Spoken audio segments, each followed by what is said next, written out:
McGillicuddy and Murder's Pawn Shop. Episode 2. The Eyes That Glowed in the Dark. September 4th, 1921. Last night, there was a thunderstorm. I woke up in bed to a loud boom of thunder, and I sat up. I felt singed with electricity all over, like the lightning had struck me and zapped me awake. I decided to visit la salle de bain, now that I was alert. So I got up. I walked across my apartment in my nightgown, got cold feet, and opened the bathroom door. My tiny china eye was sitting on the left side of the bathroom sink. I can't be sure, but I don't think that's where I left it. I think I left it on the right side. It sounds perfectly ridiculous, getting all particular about what side of your sink you left broken dishes on. But I'm sure I left it on the right side. How did it get on the left side? Unless I was visited by a very neurotic thief, I've got no explanation. I'm tempted to bake myself a cake and sit there, noshing, in the hope that I'll see my spectre eyeball go floating through the air. Can you imagine? I've probably made the whole thing up. It's too much to hope for that something weird could be happening to me. Maybe I got up in my sleep and moved it, just so I'd have a story to tell.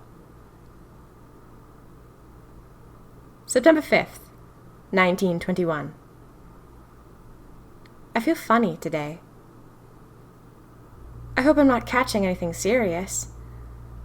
If I don't feel better by tomorrow, I'm going to see the doctor. September 6th, 1921. I feel terrible this morning. My symptoms are hard to put into words, but I feel like there's something wrong with my blood. Like it's turned to ice, or a vapor, or something that isn't right. I don't have a headache, nausea, or a fever. I just feel like something is eating me up from the inside. Going to see the doctor after work today. We'll write again later. It's later, and I've seen the doctor. He said there wasn't a single thing wrong with me, that I was in perfect health. I think doctors are a perfect waste of time. Oh well, maybe it was something I ate. September 7th, 1921. It's 5 o'clock in the morning. I'm sitting at the train station, wrapped in my coat, hoping most of these men on their way to work will leave me alone. I've settled into a corner, and I've wrapped myself up in newspapers, so I'll look homeless. People never bother homeless people. I've been writing as fast as I can, but now I'm too scared to write what comes next. Dear Diary, my apartment is haunted. I woke up at 4 o'clock in the morning, and I couldn't fall back asleep. I decided to get up and check the eye, just to see if it's been playing Ring Around the Rosie with me again. I went into the bathroom, and the eye was right where I'd left it. I stumbled over in the dark and picked it up. But when I looked into the mirror, there was something behind me. Something with eyes that glowed in the dark. I screamed right away, of course, and shot out of the bathroom like a bat out of Hades. But I can still see those eyes. They were human irises.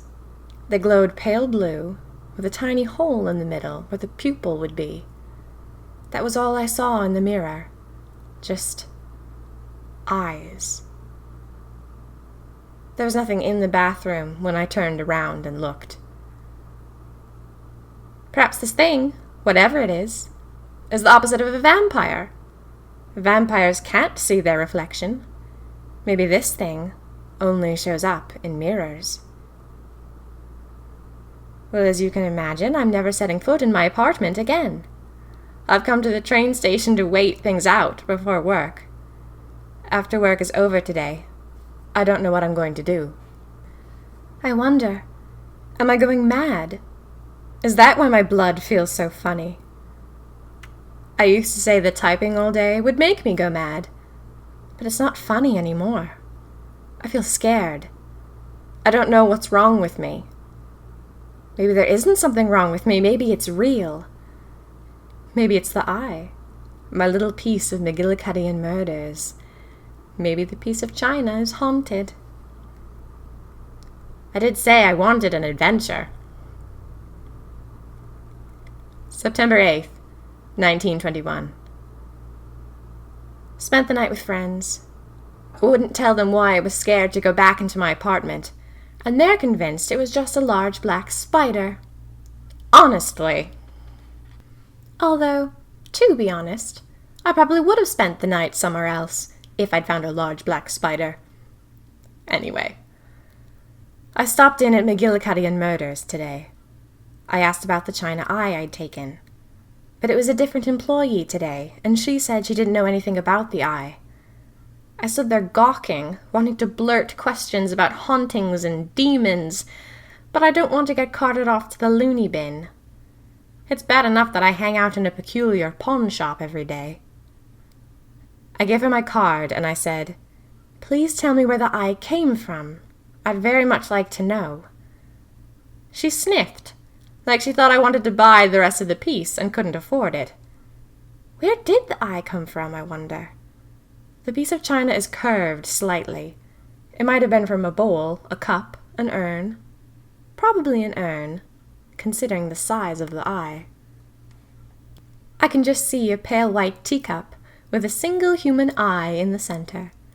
Can't you just picture a group wearing black capes, sitting around and sipping eyeball tea? I mean that the tea is served in eyeball teacups, not that the tea was steeped in human eyeballs. But I wish I knew where my broken china eye came from. Maybe then I would understand what's happening. Still don't know what to do about the apartment. I feel like everything's been going wrong. Maybe I should have married Henry Hubert. Then at least I wouldn't have to work. Mr. Levy has been as cross as can be, and I want to bring a frying pan to work, just to whap him over the face with. To make matters worse, I cut myself this morning. I was slicing some toast for me and the girls, and my friend Susan, who owns the apartment, hasn't got a proper bread knife. Well, the knife I was using slid, and I cut my finger. I had to rush into the bathroom and hold it over the sink. I pressed my hanky into the cut for 5 minutes, and it stopped bleeding. It's all bandaged up now. My finger throbs, my hanky is covered in dried blood, and I can't even sleep in my own bed. Everything is awful. I thought getting a little piece of McGillicuddy and Murders would be wonderful and exciting. Now I'm either going crazy, or something evil has slipped into my apartment, brought in because of my china eye. I'll probably return to my apartment to find it overrun with ghouls and specters. I can't keep staying at Susan's place. Maybe I should leave the eye at work and hope it starts haunting Mr. Levy instead. September 9th, 1921. Does it count as September 9th? It's probably midnight, or a little before. It might still be September 8th. Anyway, it doesn't matter. I'm sitting in the little living room of Susan's apartment, scared to death. I started sniffling in bed because Susan has got a cat, so I reached into my bag for my hanky. I pulled it out, and it was glowing bright blue. Take a minute to pause, dearest diary. My handkerchief was glowing blue. What have I been saying? My blood's been feeling funny? My blood's been feeling funny ever since I brought home the glass eye. I covered my handkerchief in my own blood. I saw glowing eyes 2 nights ago in my own apartment. But they weren't phantasm eyes. They weren't something behind me. My apartment is perfectly safe, and I can go back there any time I wish. my blood and my eyes have started to glow in the dark. We hope you've enjoyed episode 2, The Eyes That Glowed in the Dark, of McGillicuddy and Murder's Pawn Shop. McGillicuddy and Murder's Pawn Shop is written and performed by Minerva Sweeney Wren. All rights reserved. Please subscribe, share it with your friends, and support Minerva Sweeney Wren at patreon.com/Sweeney Wren. McGillicuddy and Murder's Pawn Shop will continue next week with episode 3, The Old Man Vanishes.